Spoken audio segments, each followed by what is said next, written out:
Why, hello and good day to the two of you. Hello, Mr. Cubes. Do you want me to turn on my webcam or anything, or can that even be seen No. on the No, Should be okay. We only got 2 orbs, so. Yeah. Yeah. Not enough orbs for you. Well, Yeah, good man, day, how's it going? Good day. Well, we got kind of rigged out of a lot of potential wins for the tournament, which is really bad. Yeah. A lot of team kills. Yeah, like yeah. round 2, me and Massine played, and Hithrum and Helios played. Mm-hmm. Wow. And then in not the last round, but round 4, me and Capu played. Yeah, that's So- unfortunate. But yeah, I mean, Massine is 5-0 now, so he's going strong. Yep. Helios Flame is also going strong. Wait, did Massine not win? No, Mezzin won. He's 5-0. Oh, it just doesn't show in my bracket. Might need Yeah, to... you might have to update it. Yeah. Anyways, yeah, hello, how you doing? Yeah, well, We're we're good. doing good. Nice. Pretty good. Nice. We just had a very crazy green deck. Green game. Green. Green. Yeah, it was Yeah. green. You can actually watch it right now on the stream. Mm-hmm. It's Well, that is true because of the 10-minute delay. Yep. I was fooling around with Capo on his stream because he's X and 2, and he hasn't played against anyone but me, so he's still playing, right? Because effectively the only reason that like me and Hithrum are still playing is to give better tiebreakers to the rest of our team that are up the ladder. So for instance, if Massine loses the next round, because I keep playing and I keep winning because I haven't lost since I lost to him, he's gonna get better tiebreakers because I'm still playing. So that's like the point of us keeping up with playing. Otherwise, we would have probably just dropped. Which actually is nice because it helps the Swiss tournament format do better. When it's a bunch of individuals, there's no incentive for people to do that, and they just immediately drop out, and it kind of messes with the results a little. Because I don't know if there exists any other team of players other than the team I created, right? That's not even really true. I didn't really create the team. I just I sat down with Hithlum at first and just asked him, hey, do you want to practice together? And then from there I asked him, hey, do you have any other players you want to practice with? I mean, we could just form a team, like a casual team, and then we invited Zenity, and then from there I think we invited Masson and then Helios. That's pretty cool. And then we invited Capu like very last minute, I think like 3 days before the tournament. But yeah, like anyways, I would actually like to see the current format be like just best of one with no lose, or either with or without losers bracket, because there's no reason for it to be a Swiss tournament because the tiebreakers don't matter for anyone that isn't playing as a team. That's very true. that is true. Well, it matters for anyone that go like- 5-0 and then lose, right? yeah, yesterday it mattered. Because Yes. Sanity got through because of the tiebreakers. Yeah. Yes, but But today it probably will only matter for those that go 5-0 because there are now currently 18 people that Who can go 5-0. yeah, I guess that's actually because it's kind of hard for them to organize a tournament going, if it's single elimination and we're an uneven number of players, because currently there's going to be an uneven number potentially at 6-0. Yeah. There's either going to be 2 or 3 at 6-0, which can be awkward because if it's 2 at 6-0, how are you gonna decide without a Swiss, so you have no tiebreakers? How are you going to decide who the next contestants are? So I guess this is the better format for considering that. But Well, the thing about Swiss format is it's great for when you have a lot of players. Yeah. I Because mean, people there's a can reason play Magic the more Gathering does it formats. when they have Exactly. precise thousands of people, right? Yeah. So if this was a small tournament, I wouldn't have gone for a Swiss tournament. Yeah, I it would would have have been maybe a gone for single elim, double elim.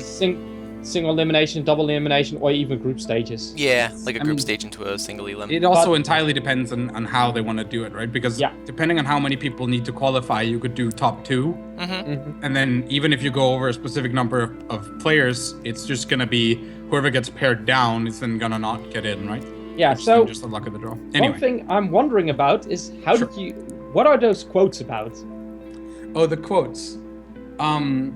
Basically, I wanted to try and find a way to end it, and when we were testing, Helios, because we were testing, and Dan was interested, so he came and watched, and then Dan asked him, So why did you do this play? Dan, for reference, is one of the developers. Yep. So he asked Dan, Dan asked him, sorry, why did you do this play? And he's like, I don't know. I feared his scary cards, so I had to play around them.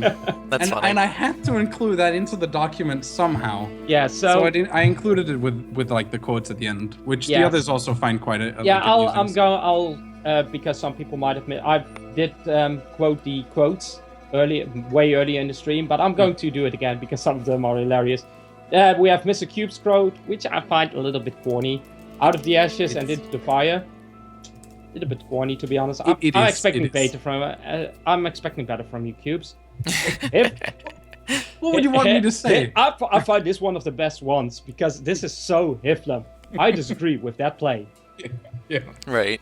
We're like discussing. So what should Hithlum's quote be? And like Capu just comes and says like out of the blue, like out of nothing. Like I disagree with that play. And we're all just like, That's perfect. when we were testing, he said that every round.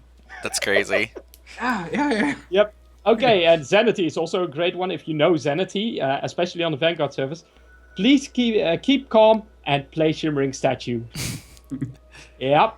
We're actually having this fun in like a inter-team thing where every time we would test any deck, Zenity would automatically take a random card out of the list to add a Shimmering Statue because it won him so many games. And then every single time we saw him play it, we were like, oh, come on, he played it because it gains him like the one life he lost to the Ground Shaker or whatever. Right. It's like, it's amazing. Yep. And it never mattered. That's funny. Then we have Mazine, who has a little bit more of a normal quote. Excellence is not skill, it's an attitude. Which is, to be fair, that's true. Yeah. I mean, I actually really like that quote. I had a couple of players in yesterday's tournament like message me after our games and say like, oh my god, you were lucky or something like that. And it was, I mean, the one of them I was like entirely agreeing with. It was when I was playing against Hidwell at the end. I just told him, oh my god, I'm so sorry. It's disgusting.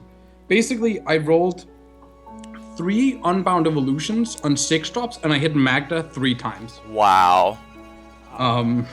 So yeah, that was kind of disgusting. That's ridiculous. Yeah, and then we have the Helios of Flame, who we already quoted. I'm trying to avoid the scary cards, which we know where that came from. Scary And cards. this is also a really great one, and it feels so like Cappuccino. Be right back, guys. 5-minute nap.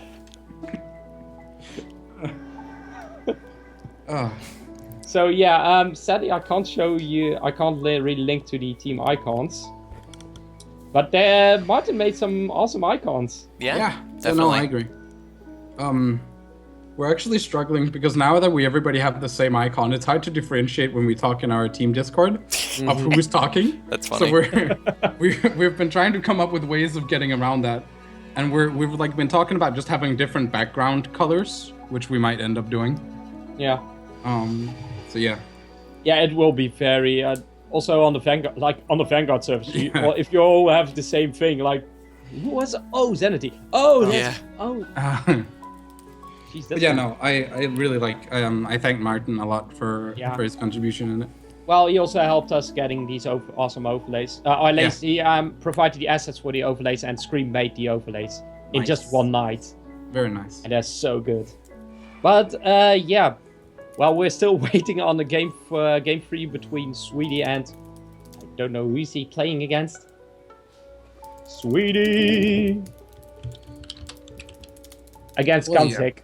Yeah. I've actually had a lot of people ask me earlier today if I was planning to do a lot with the tournament or with the team in terms of like trying to find a sponsor and like really be efficient in that way and like go to that level of like professionalism, if you want to call it that. At the moment, I don't want to take that step because even though this tournament has cash prizes, it's very obvious to me from like how the tournament has gone that this has been a trial tournament. Yeah. For them to try and figure out how things is run, like especially like for the qualifier yesterday with all the hiccups and all the hiccups that's been with the rulings and everything like that, right? Yep. It's definitely early. I don't know how long it's going to be before the next cash tournament is going to be. Yeah, it might take a while. We don't know. All depends on how they feel it was going this weekend, Precisely. how it will go next weekend. Next weekend is going to be important. It's going to be very important. And thinking about the team, like, this game is still in early access. It doesn't have a lot of players. It doesn't have a lot of eyes on it yet. Yeah. But once it goes free to play, like, if there are a lot of tournaments and if you have a team and someone approaches you with a sponsor deal that's a good sponsor deal, I'd definitely take it. Yeah. But always... At the moment, I do have personal plans of going back to studying, which is also like because I don't want to start investing a lot of time into this and then having to suddenly drop it because I start studying or drop some other things that I really enjoy doing with my time to keep up with that and then and so forth. So I would rather wait, see what happens, and then exactly. If the scene actually blows up and we start having regular timed and scheduled tournaments with preferably scheduled patches as well, so we know, so they could say like, okay, so we're releasing a patch on like say the first of something. The first of something, and then we're hosting the tournament 2 months later than that, right, or something like that. Yeah. So people have time to adapt, or just a month, whatever. Yeah. That would be really nice, and then I might start taking it even more serious. But as we saw for this tournament, we had a week, or a little over a week after a patch hit to the announcement. Yeah. Which was very close, and then to the tournament. So it's definitely going to be important. The meta only really settled like 2 or 3 days before the tournament, which, and because of the 10-minute timer switch, we were actually heavily considering changing the decks that we were bringing to this tournament. I am sorry, I don't want to disclose. That's okay. The decks No that problem. we've tested and stuff, No. because like if none of us had qualified for the finals, I probably would.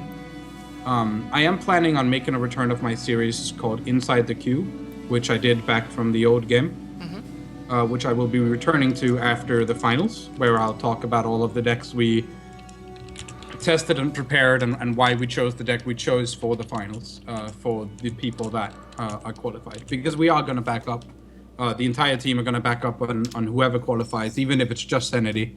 Yep. Then go from there and help him be as prepared as possible for the tournament. Yeah, well, right now Mazine is doing very good, and Helios Flame is still, I think he's still doing his game. He's still doing his game, yeah. Yeah, so he still stands a great chance. So have any of your players played Nomo Dogan yet?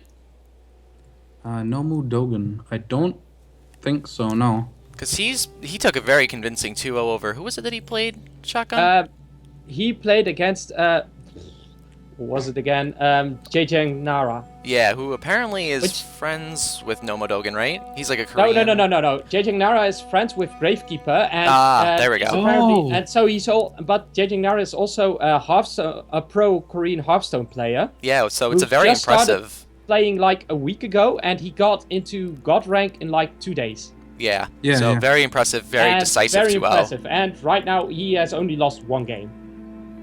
Yeah, JJ Nara and Nomo Dogan was really the player I was trying to highlight here. Definitely someone who's rising through this particular qualifier. Oh, no most one's heard definitely. of him. But to be fair, Nomo Dogan got top decked also so hard that game. Oh, yeah. I mean, RNG definitely favored him, but that game 2, he just absolutely crushed. Game 2, he just crushed with his green deck. So yeah, Nomo Dogan, I feel, is making a very good stance here right now. Yeah, definitely a player to watch out for. So Cubezz, what do you think about the people that got through yesterday? Did you expect these results? I definitely expected King Dance to go through. When I was like initially building the team, I knew, like, after I talked to Hithram, I was entirely sure that the team already by that point was going to have a high quality amount of players. I actually believe that currently in the team, I am probably the worst skilled player, like in just playing the game. I wouldn't say I'm the worst deck builder on the team. Well, I would also say that you are the player that probably played the least. I think successful teams and players in general definitely need those who are strong at deck building, those who are strong at managing teams and analyzing the meta. There's more than just like being good at playing the game that goes into success. So don't feel bad if you aren't the best. No, I don't feel bad. I know where my strength lies, and my strength lies in having played the game for this amount of time and bringing that experience to the team. Hithram has done that as well. I actually found a really old video of like my old past highlights of me versus Hithram in when the game was still a browser-based game. In alpha, wow. When I didn't know who he was, which was actually really funny. I immediately whispered it to him and like, hey, That's cool. rank 1, get decimated. Because I ended up winning the match and I didn't know who he was at the time. That's funny. So I said that at the end of the stream, or at the end of the highlight, which was really amusing to me.